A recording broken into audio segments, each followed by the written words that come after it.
কৃষক মাটিতে বিষ দিল, সেই বিষ গাছে খায়, সেই গাছে পোকা বয় না। এখন আপনি চিন্তা করেন যে আপনি কি খাইতেছেন। আসসালামু আলাইকুম এভরিওয়ান, ওয়েলকাম টু মাই শখের খামার। আপনাদের সাথে আছি আমি চাষি মানিক। আজকে কিন্তু আমাদের শখের খামারে একজন গেস্ট আছেন। এই হচ্ছে আমাদের আনোয়ার ভাই। আনোয়ার ভাই কিন্তু প্রাকৃতিক কৃষি নিয়ে, জৈব কৃষি নিয়ে কাজ করতেছে বেশ কয়েক বছর ধরে। তো উনি আজকে আমাদের ছাগলের প্রজেক্টটা ভিজিট করার জন্য আসছেন। তা আমরা আনোয়ার ভাইয়ের প্রাকৃতিক কৃষির সংগ্রাম সম্পর্কে কিছু জানার চেষ্টা করব, বা প্রাকৃতিক কৃষি জিনিসটা আসলে কি সেই বিষয়গুলো জানার চেষ্টা করব। আনোয়ার ভাই, আসসালামু আলাইকুম। প্রাকৃতিক কৃষি বলতে আমরা যা বুঝি, মানে রাসায়নিক সারটা, মানে প্রাকৃতির বাইরে যেটা আছে সেটা না দিয়ে কৃষিকাজ করা। আমি যদি গরুর গোবর পাই, সেটা প্রাকৃতিক জিনিস। গরুর প্রস্রাব প্রাকৃতিক জিনিস। এইগুলি দিয়ে যদি আমরা চাষবাস করতে পারি, রাসায়নিকটা যদি যোগ না করি, রাসায়নিক বিষ যদি যোগ না করি, সেটাই প্রাকৃতিক কৃষি আমার সংজ্ঞা মতে। তো আমি চেষ্টা করতেছি এইগুলি দিয়ে কাজ চালায় নেওয়ার জন্য। তবে এটা নিয়ে চালায় নিলে যে সমস্যাটা প্রথমে হয়, উৎপাদনটা কম হয়। আর উৎপাদনটা যখন কম হয়, তখন চাষি হিসাব মিলাইতে পারে না, দানাগ্রস্ত হয়। একসময় এটা ছেড়ে দিয়ে আবার রাসায়নিক ফিরে যায়। তো আমি এখনো টিকে আছি, লস দিয়েও চেষ্টা করতেছি টিকে থাকতে, এবং ভবিষ্যতে হয়তো পারবো। আনোয়ার ভাই, এই যে আপনি বললেন যে প্রাকৃতিক কৃষিতে উৎপাদন কম হয়, যে কারণে হচ্ছে কৃষকরা এটার প্রতি আগ্রহী না। উৎপাদন বাড়ানোর কোনো ওয়ে আছে কিনা? অনেকে বলে যে প্রাকৃতিক চাষ করলে রাসায়নিক চাষের চেয়ে উৎপাদন বেশি হবে, কিন্তু আমার অভিজ্ঞতা বলতেছে হবে না। তাহলে একজন কৃষক কেন প্রাকৃতিক চাষে উদ্বুদ্ধ হবে, কিংবা হচ্ছে প্রাকৃতিক চাষ করবে? একজন কৃষক যদি, মানে কৃষকের কেন করণীয়? আমি যদি কৃষকের করণীয় দুইটা কারণে। একটা হলো তার ভালো খাবারটা দরকার, তার নিজের বেঁচে থাকার জন্য, তার ভবিষ্যৎ বংশের জন্য ভালো খাবারটা দরকার। কৃষক যদি বাণিজ্যিকভাবে গিয়া লাভ করতে পারবো না, সে তার নিজের খাবারটা আপাতত করুক প্রাকৃতিকভাবে, আর সে বাণিজ্যিকভাবে যেটা করুক সেটা সে রাসায়নিক সারটা করুক। প্রথমে নিজে বেঁচে থাকুক, নিজে ভালো খাবারটা খাক। এবং জমিটারে যদি আপনি আস্তে আস্তে যান, সেটা হয়তো 5-7-10 বছর সময় লেগে যাইব প্রাকৃতিক কৃষিতে যাইতে। সেই 10 বছর তার কৃষক অপেক্ষা করতে পারবো না। কাজে তার বাঁচিয়ে থাকার পথ ওইটাই। প্রথমে শুরু করবো অল্প একটু দিয়া, যে নিজের খাবারটা হইব, পরে বছর একটু বাড়াইবো, এরকম করে। আর জমিটারও সে ওই রাসায়নিক সার কম দিব, গোবরের সাথে রাসায়নিক সারটা মিলাইয়া যদি দেয়, সে রাসায়নিক সারের সমান উৎপাদন পাইব, কিন্তু তার ওই যে আপনার লেবার খরচটা বাইরে যাবো। এইভাবে করলে এক সময় সে গিয়ে আপনার পুরোটাই রাসায়নিক সারতে ফিরাইতে পারবো। আপনি বলতে চাচ্ছেন যে আমাদের যে বর্তমানে বাংলাদেশের বা বিশ্বের অধিকাংশ দেশেরই যে ভূমির কন্ডিশনটা, মানে রাসায়নিক সার আমরা ব্যবহার করতে করতে যুগের পর যুগ যে ভূমির যে কন্ডিশনটা করে ফেলছি, সেই কন্ডিশন থেকে ভূমিটাকে প্রাকৃতিক চাষের পুরোপুরি উপযোগী করতে অন্তত 10 বছর সময় লাগবে। অন্তত 7 থেকে 10 বছর সময়। 10 বছর যদি কেউ এই প্রাকৃতিক চাষ করে এবং জমিতে রাসায়নিক কীটনাশক, ফার্টিলাইজার এগুলো আস্তে আস্তে ডে বাই ডে কমায় নিয়ে আইসা প্রাকৃতিক চাষের উপযোগী করে, তখন কি আসলে ফলনে রাসায়নিক সারের সাথে সমপর্যায়ে, কিংবা হচ্ছে বেশি বা কম, বা কতটুকু কি করা সম্ভব? খুব সুন্দর প্রশ্ন করছেন।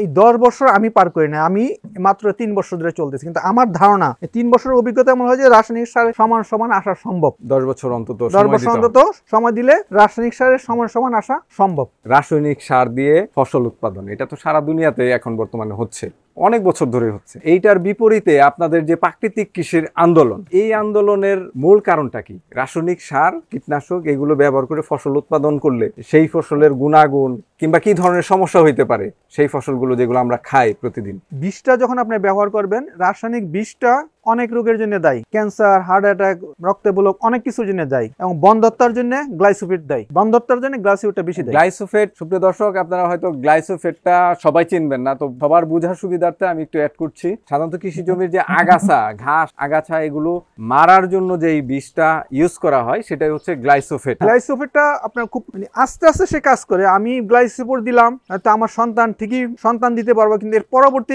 জেনারেশন গিয়ে হয়তো আর সন্তান উৎপাদন হবে না। আপনারা লক্ষ্য করলে দেখবেন যে সমাজে বন্ধ্যত্বটার হার অনেক বেড়ে গেছে। হ্যাঁ, এটা প্রধানত কারণ এই গ্লাইসোফেট। এবং এটা তো আস্তে আস্তে কাজ করে, যার জন্য কেউ বুঝতে পারে না। এবং আপনারা যদি কেউ দেখতে চান যে গ্লাইসোফেট দ্রুত কিভাবে কাজ করে, তাহলে যেই ভদ্র মহিলার পেটে বাচ্চা আছে, ওনারা দিয়া 1 মাস গ্লাইসোফেট স্প্রে করান, দেখবেন যে ওনার বাচ্চাটা বিকলাঙ্গ হয়েছে। এবার অনেক গবেষণায় এটা উঠে আসছে। মাঠে যারা কৃষি কাজ করি, তাদের এই ধরনের জ্ঞানের খুবই স্বল্পতা, কেন আমরা তো আর পত্রপত্রিকা পড়িও না, আর সমাজে যারা জানে তারা আমাদের জানায়ও না। কৃষি অফিসার যারা আছে তারা সবাই জানে গ্লাইসোফেটের কি সাইড এফেক্ট আছে, কিন্তু ওনারা আমাদের বলে না। আপনারা শুনলে আশ্চর্য হবেন কেন জানি না, আমি আশ্চর্য। কৃষক এখন আর পিঠে নিয়ে স্প্রে করে না। যখন রাসায়নিক সারটা ব্যবহার করে, এই রাসায়নিক সারের সাথে গ্লাইসোফেটটা মিলাইয়া মাটিতে ছিটাইয়া দেয়, আগাছা জন্মায় না, তারা আর জমিতে নিড়ানি দেওয়ার প্রয়োজন হয় না। এখন আপনারা বা আমরা যারা খাই তারা বিষই কিনা খাই বাজার থেকে। কৃষক মাটিতে বিষ দিল, সেই বিষ গাছে খায়, সেই গাছে পোকা বয় না।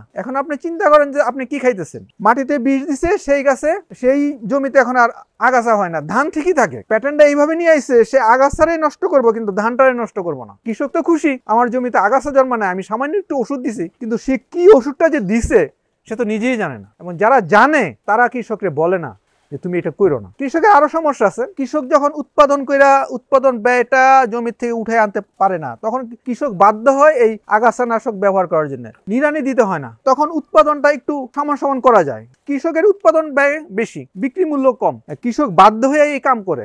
কৃষকরা বাঁচানোর জন্য সরকার বা কর্তৃপক্ষ যারা আছে তারা কেউ চোখ দেয় না। দেখেন এই বছর আলুর অবস্থা, দেখেন পেঁয়াজের অবস্থা। পেঁয়াজের জন্য তোমার একজন দুজন কৃষক মারাও গেছে, পেঁয়াজের উৎপাদন করে সেই উৎপাদন মূল্য পায় নাই। তো এই হলো আমাদের কৃষকের অবস্থা। আর আমরা যারা জৈব কৃষি করি, এটা এক ধরনের পাগলামি বলা যায়। ওই যে বলা আছে না যে নিজেরা খাইয়া বনের মুষ তাড়ানো, এই ধরনের কাজই আমরা করতেছি। তো জানি না যে এই ধরনের কাজ করে আমরা কতদিন আর টিকে থাকতে পারবো যদি কোনো দিকের সাপোর্ট আমরা না পাই। আমি আশা করব যে সরকার বাহাদুর আমাদের দিকে একটু নজর দিবে, যে আমরা এই আমাদের আন্দোলন অনেক দূর এগায় নিয়ে যেতে পারি। আচ্ছা আনোয়ার ভাই, আপনি প্রাকৃতিক কৃষির সাথে কত বছর ধরে জড়িত এবং বর্তমানে আপনার প্রজেক্ট কি কি নিয়ে?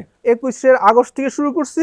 এখন আমার কাছে আছে ফিলিপাইনের কালো আখ, পেঁপে, পেয়ারা, মালটা, এবং শুরু করছি কাঁঠাল। ভিয়েতনামের কাঁঠালও লাগাইছি, আঙ্গুর লাগাইছি, মানে সবগুলি আমার পরীক্ষামূলক ভাবে। তবে আমি মালটা ভালো রেজাল্ট পাইছি, ফিলিপাইনের কালো আঁকে ভালো রেজাল্ট, সিডলেস লেবুরও ভালো রেজাল্ট, পেয়ারার রেজাল্ট আমার হাতে ভালো। এখন ভবিষ্যতে এটারে এখন বড় করে করার ইচ্ছা। আমি তো কখনো কৃষিকাজ করি নাই, যার জন্য আমি ছোট ছোট কইরা দেখছি। আমি এবার ধান শুরু করতেছি। গত সিজনে ধান করছিলাম, কিন্তু ধান একটা ভালো হয় না, মাজরা পোকায় সব ধান নষ্ট করে দিচ্ছে, বীজ দেই নাই। যেখানে কয়েক মন ধান পাবো সেখানে কয়েক কেজি ধান পাইছি। সবাই বকা শুনতে হচ্ছে, কি পাগলামি করতেছে। অবশ্যই পাগলামি, কেন আমি ধান মারাইয়ের জন্য যে লেবার খরচ হয়েছে আমি সেই টাকার ধান পাইনি। এই হলো অবস্থা। এই আন্দোলনটা আমাদের সবার হওয়া উচিত। প্রত্যেকেই যদি যার যার অবস্থান থেকে প্রাকৃতিক কৃষি নিয়ে ভাবি এবং প্রাকৃতিক কৃষির উৎপাদনের চেষ্টা করি, তাহলে কিন্তু ওভারঅল আমাদের মানব জাতির উপকারের পাশাপাশি প্রকৃতি ভালো থাকবে, প্রকৃতিতে প্রাণ ফিরে আসবে, বৈচিত্র্য ফিরে আসবে। আনোয়ার ভাই যেটা বললেন যে গ্লাইসোফেটের ব্যবহারটা, এই যে যত্রতত্র যেখানে সেখানে যে কোনো ফসলে এখন উৎপাদনের ক্ষেত্রে খুব কমন ব্যবহার হচ্ছে। তো এই যে আমরা একটা ক্ষেতে ঘাস মারার জন্য, আগাছা নিধনের জন্য বীজটা ইউজ করতেছি, এখানে কিন্তু শুধুমাত্র এক প্রজাতির ঘাস কিংবা আগাছা থাকে না, এখানে অসংখ্য হাজার হাজার প্রজাতির ঘাস আগাছা থাকে, সেগুলো আমরা কিন্তু সবই নষ্ট করে ফেলতেছি। প্রকৃতিতে কিন্তু এই যে ঘাসের প্রজাতিগুলো, আগাছার প্রজাতিগুলো, সেগুলো কিন্তু আর ফিরে আসছে না, ফিরে আসার সম্ভাবনাও নাই।